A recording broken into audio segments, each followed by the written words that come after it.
disabling events.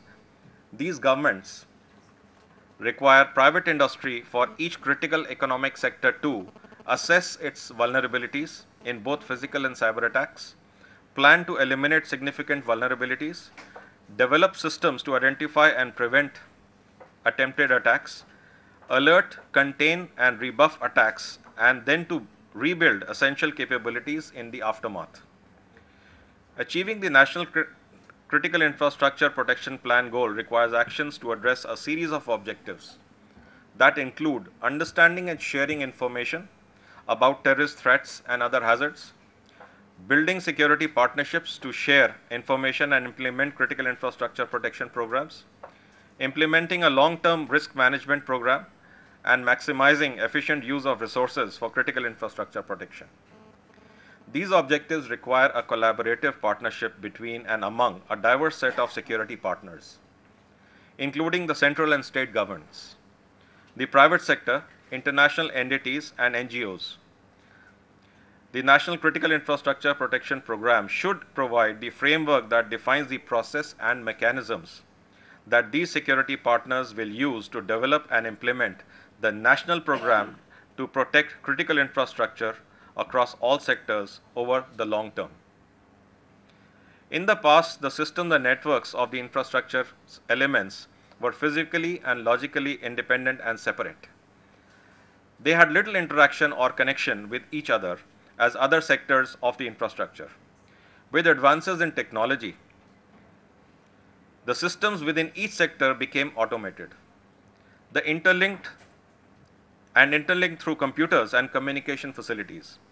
As a result, the flow of electricity, oil, gas, and telecommunications throughout the entire nation were linked, albeit sometimes indirectly, but the resulting linkages blurred traditional security borders. With this increased reliance on interlinked capabilities helps make economy and nation more efficient and perhaps stronger. It also makes the country more vulnerable to the disruption and attack. This interdependent and interrelated infrastructure is more vulnerable to physical and cyber disruptions because it has become a complex system with single points of failure. In the past, an incident that could have had been an isolated failure can now cause widespread disruption because of cascading effects. As an example, capabilities within the information and communication sector have enabled some governments to reshape their government and business processes while becoming increasingly software driven. One catastrophic failure in this sector now has the potential to bring down multiple systems, including air traffic control, emergency services, banking services, trains, electrical power, and dam control. The elements of infrastructure themselves are also considered possible targets of terrorism. Traditionally, critical infrastructure elements have been lucrative targets for anyone wanting to attack another country. Now, because the infrastructure has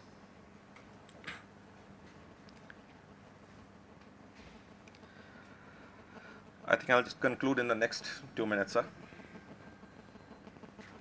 Now, because the infrastructure has become a national lifeline, terrorists and insurgents can achieve high economic and political value by attacking elements of it. Disrupting or even disabling the infrastructure might reduce the ability to defend the nation, erode public confidence in critical services, and reduce economic strength. Additionally, well-chosen terrorist attacks can even become easier and less costly than traditional warfare because of the interdependence of infrastructure elements. These infrastructure elements can become easier targets where there is a low probability of detection. The elements of the infrastructure are also increasingly vulnerable to a dangerous mix of traditional and non-traditional types of threats. Traditional and non-traditional threats include equipment failures, human failure, weather and natural causes, physical attacks, and cyber attacks. Let's look at what are the challenges in my concluding part. These are fears that the frequency and severity of critical infrastructure incidents will increase in the future. Although efforts are underway, there is no unified national capability to protect the interrelated aspects of the country's infrastructure. One reason for this is that a good understanding of the interrelationships does not exist. There is also no consensus on how the elements of the infrastructure mesh together, or how each element functions and affects others. Securing national infrastructure depends on understanding the relationships between its elements. Thus, when one sector scheduled a 3-week drill to mimic the effects of pandemic flu, this is more in the context of United States, even though 2/3 of the participants claimed they have business continuity plans in place, barely half reported that their plan was moderately effective. Critical infrastructure protection requires the development of national capability to identify and monitor the vital elements to determine when and if the elements are under attack or become the victim of destructive natural occurrences. Critical infrastructure protection is important because it is a link between risk management and infrastructure assurance. It provides the capability needed to eliminate potential vulnerabilities in national security. National security strategists and critical infrastructure protection professionals determine vulnerabilities and analyze alternatives in order to prepare for incidents. They focus on improving the capability to detect and warn of impending attacks on and system failures within the critical elements of national infrastructure. So, ladies and gentlemen, that's the concluding part of the challenges that face our nation. And with that, I'd like to thank ILFI for having invited me to deliver this short talk. Thank you so much for your patience. Thank you very much, Mr. J.B. Singh. Sorry, you didn't have enough time. It always happens to the tail end of the panel discussion. Though we have crossed the time now, still, I think in all fairness, we should give time for a couple of questions, very brief questions, and there will be very brief answers also. Okay? Kindly mention your name, the question briefly, and also to whom it's addressed. Thank you. So my name is Jayashilan, but my question are two questions which are, I don't expect an answer right now, because these are bigger issues. Because when we talk about security, we are all thinking about big things. Because in the morning we talked about bringing about the cohesion, fusion between institutions. I think fusion of institutions will have to be preceded by data fusion. If you don't have data fusion, institutional fusion cannot take place. I will tell you my own example. No, question only if the... Sir, only one... Kindly, just 1 second. If you think the questions are too big, it cannot be answered, why raise them here now? Maybe over the tea. Just if you expect your answer for your question, you kindly raise them. Just 1 minute. I have 5 registered addresses with the government of India. If something happens to me, how will you trace me? Okay. Okay. I think what is more important is you try to, first of all, integrate data. If you are able to integrate data, you will have better success in security. Good suggestion, yes. The second is, all talk about security. You cannot talk about security without the degrading value of human life. Because you are talking about, say, 10 people get killed by a terrorist, it becomes a news. 50,000 people get killed every year on the road in India. Who talks about them? I think generally, we need to do something by which you raise the dignity of value of life in India. Automatically, everybody will get greater awareness about security. Everybody will work to it. These are the only 2 points I want to suggest. I agree with you totally. Thank you very much. Yes, sir. Sir, myself, Dr. Y. Ashok Babu. My question is to General Ashok Mehta, actually. To Dr. Mehta, yes, General Mehta.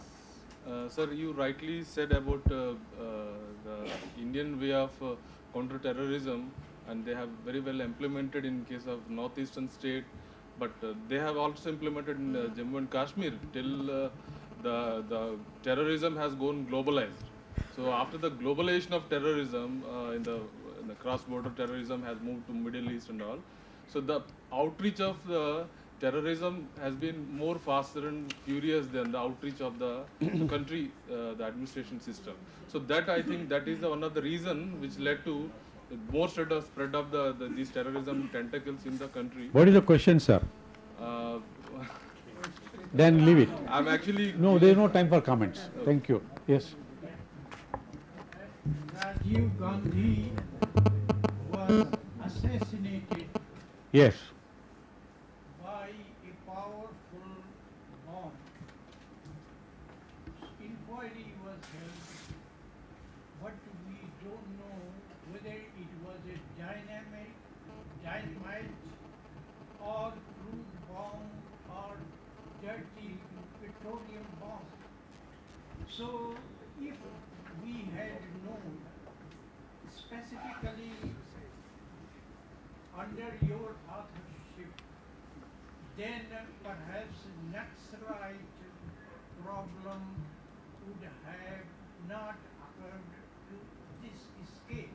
So these speakers today, while they were talking about security, What is the question?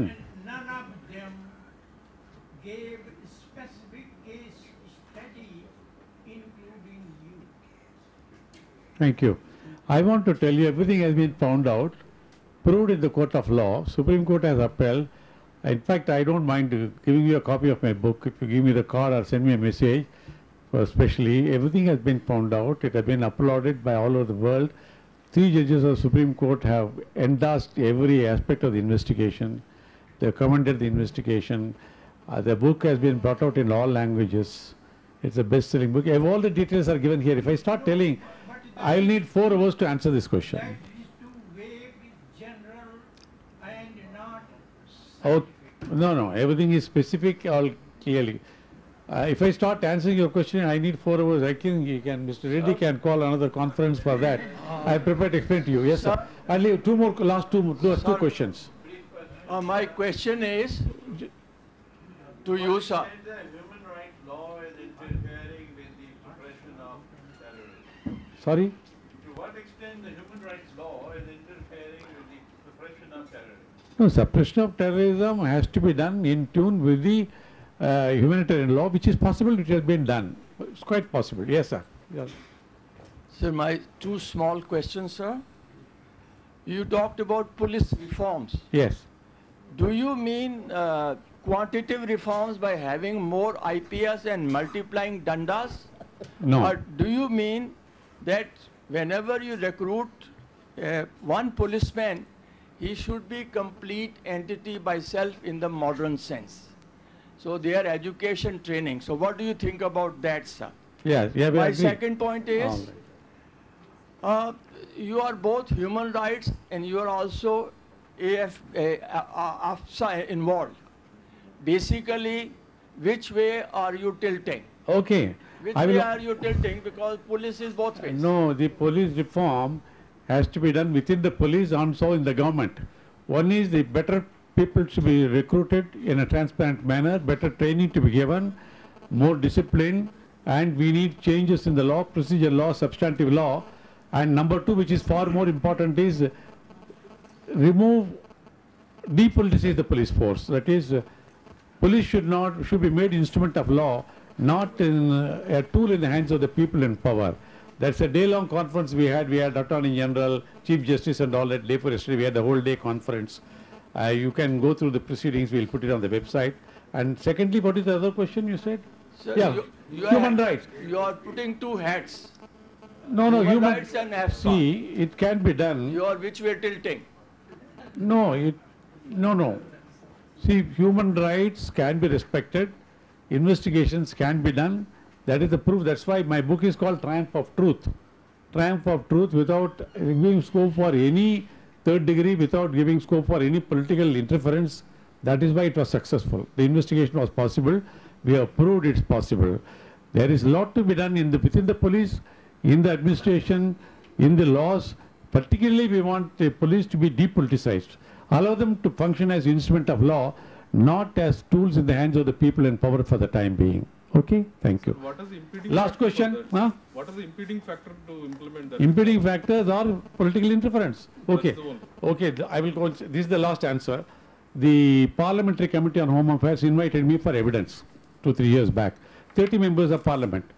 It has to be chaired by the leader of the opposition, Mrs. Sushma Swaraj. No. Mrs. Sushma Swaraj, she was the chairperson. 30 members of Parliament, belong to all parties.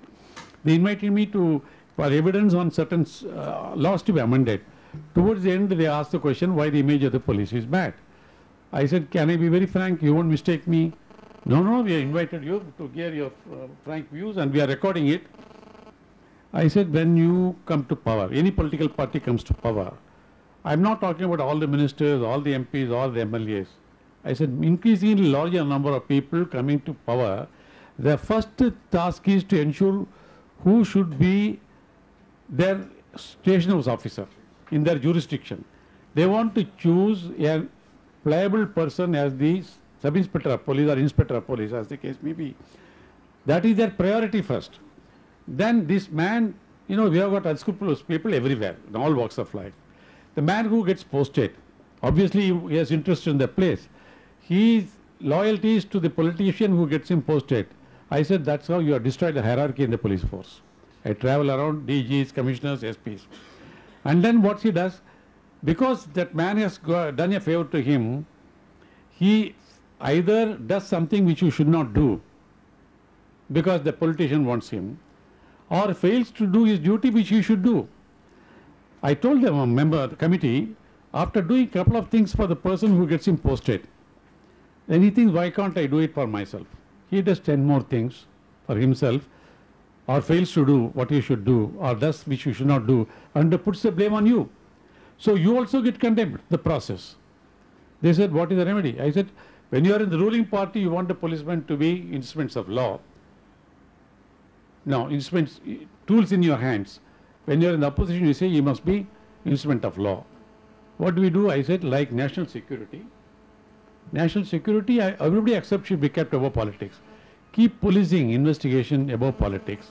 Otherwise, what will happen is there will be nothing to govern when you come to power. There will be chaos. Because if the public see the police officer as a tool in the hands of the politician, they will have no respect for him, they will have no trust in him, they will not cooperate with him. And without public cooperation, you can neither prevent crime, nor detect crime, nor maintain law and order. So if the police cannot maintain even ordinary law and order, how are they going to fight insurgency and terrorism? I said, please keep policing also above politics like national security. Otherwise, when you come to power, there will be nothing to govern. There will be chaos. That is the reality. Yeah. Thank you.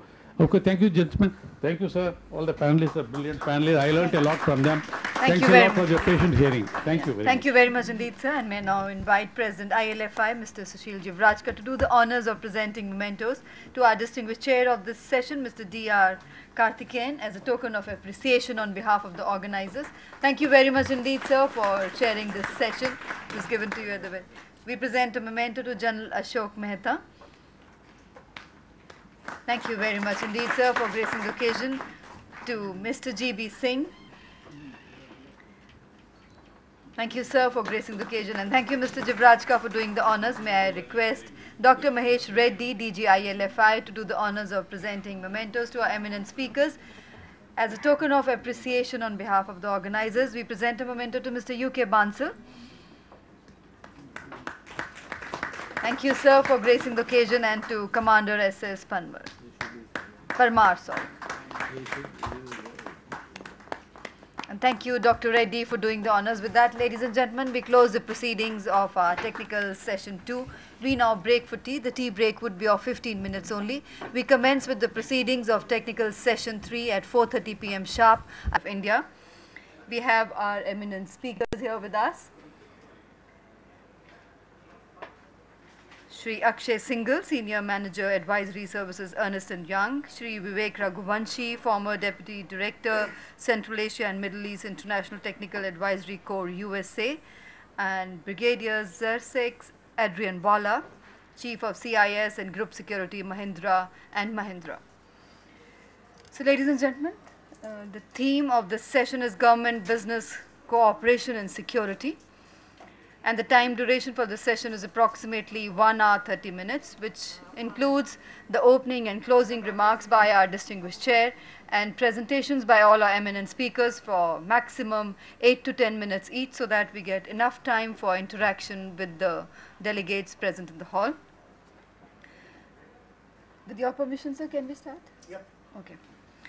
So, ladies and gentlemen, before I invite our distinguished chair of this session for the opening remarks, I have the privilege of saying a few words of introduction.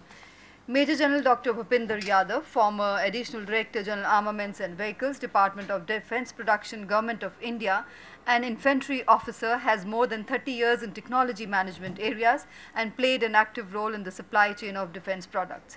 He established Q-Tech Synergy, a defense consultancy organization with domain insight, specialist knowledge, and deep experience of Indian defense industry, defense procurement, offset, and technology transfer issues.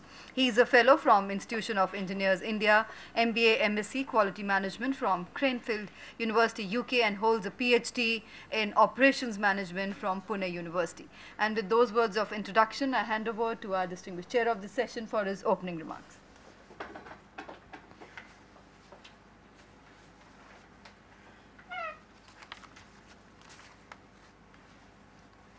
Good evening, ladies and gentlemen. To start with, as you all know, till about 2001, the defense sector and security sector was by and large in the public domain. And what happened thereafter, you know, almost capital procurement of 40 billion per year, we are getting 70% from outside. And these defense PSUs and ordnance factories having more than 2 lakhs people enroll and cannot produce the requirement of the armed forces and security services. Since 2007, since 2001, government has done, and this session we will be talking about what government has taken initiative to let the private sector come in, and one of the such initiative is the defense offsets. I'll be basically talking on the defense offset, and defense offset need not necessarily mean that this pertains to only the defense services. This also includes the homeland security products and platforms, as well as the aerospace, military aerospace, as well as this civil aerospace. Now, basically, this is an area where government decided to involve the private sector for creating capability within India.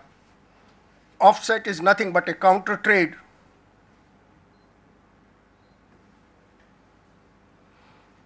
It's only the counter trade. Briefly, it's to use a method of using countries' buying power, both purchase high value projects and to achieve a social and economic development objectives. For the first time, this is how the process started. I'll not go, we have been going slow for offset, but things have started and taken a shape. First time the government in 2011 gave three objectives of the offsets. One, to develop the industrial capability in India and a competitive enterprises, because they saw the PSUs and ordnance factories were not even competitive enough, and augmenting the capacity of research, design, development of the defense product and services. Some of you, I can make out, have a strong military background. You'll be surprised to know, as on a date, after 60 years of our existence, we do not have any platform worth of our name in terms of design, developed indigenous. We did start well with 105, benchmarking 105, but we washed it away with Bofors not being developed in India, despite of paying 200 crores to the Bofors for the transfer of technology. So with these objectives, government has decided to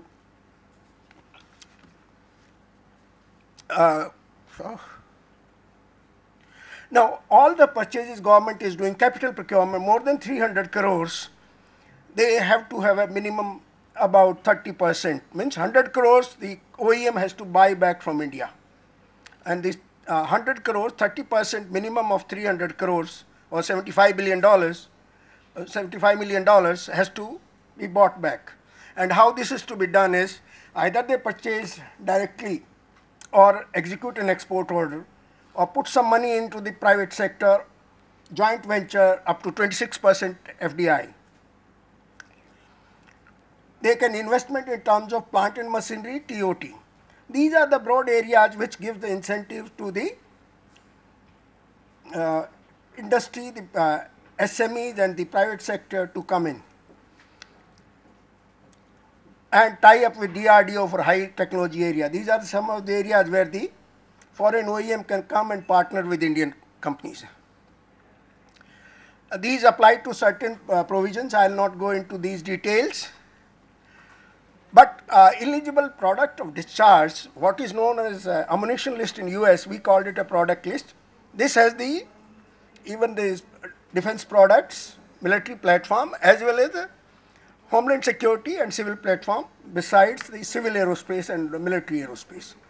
This is a broad list of 13 categories and it's available in the MOD website. So all these products can be purchased, or subsystem or sub-subsystem of these could be purchased by the, all those makers of such product can form a joint venture and technology transfer and can make a partnership with the firm. Over a period of time, the number of joint ventures have gone is increased from 2005 onwards. I was, till yesterday, I was in Aero India, Bangalore. There is a surprise shift from the focus from buyer-seller relationship. Today, the focus is on to the partnership relationship. Foreigners, OEM, they came, they wanted to make a partnership rather than buyer and seller. They were meeting the Indian SME. It is a great change. After, though of course it's after 7 years, but change is coming. These are the expectations. I will not dwell on this. What is the buyer country obligation, seller country obligation, and what is for local industry? We have the private sector which is capable of coming, which is capable of delivering. We have an example, case example of Pinaka rocket launcher, which two of our leading companies, Tata and L&T, delivered. DRDO, I'm afraid, couldn't develop. Then Tata private sector was involved and they delivered. We have now 5 regiments of Pinaka, probably more will come. Same way Akash, again it was given to both these companies and delivery almost started. Private sector now, earlier used to, 5 years back people used to say, oh, private sector, they don't know what, they don't have wherewithal, how they'll do it. Now, gentlemen, let me tell you that 155 artillery gun has been developed by Tatas with a collaboration, of course, with 50%, more than 50% indigenous content. The gun was displayed here in Manekshaw Center, and we are conducting firing, and I have been proud to be associated with that venture. Ordnance factories have been trying for since 87 buffers, but their gun is going under trial. So the private sector has started delivering. They have upgraded the L-70 anti-aircraft gun, and it's done very well in the trial. Now, how about the Indian offset we are talking about? What kind of capabilities they have created, what kind of inflow of orders have come as on date till May 2012, that's the last order. About 4.3 to 4.5 billion worth of orders have been placed. These are reflected on this. These orders have come on the defense industry. This is how the sector spread. Unfortunately, or fortunately, the focus had been aerospace, and aerospace, private sector as of date has had no capability in the sense, other than HAL, there was hardly anything, Tanejas and Manis and like this. Now Tatas have come, others have come, things will improve better. These are the various areas, how the spread of manufacturing or design and software engineering service, how the spread is there. Now, government MOD has also done a good job of not only creating policy, has been trying to implement it. They are carrying out with the revisions. Next revision is expected by 31st March.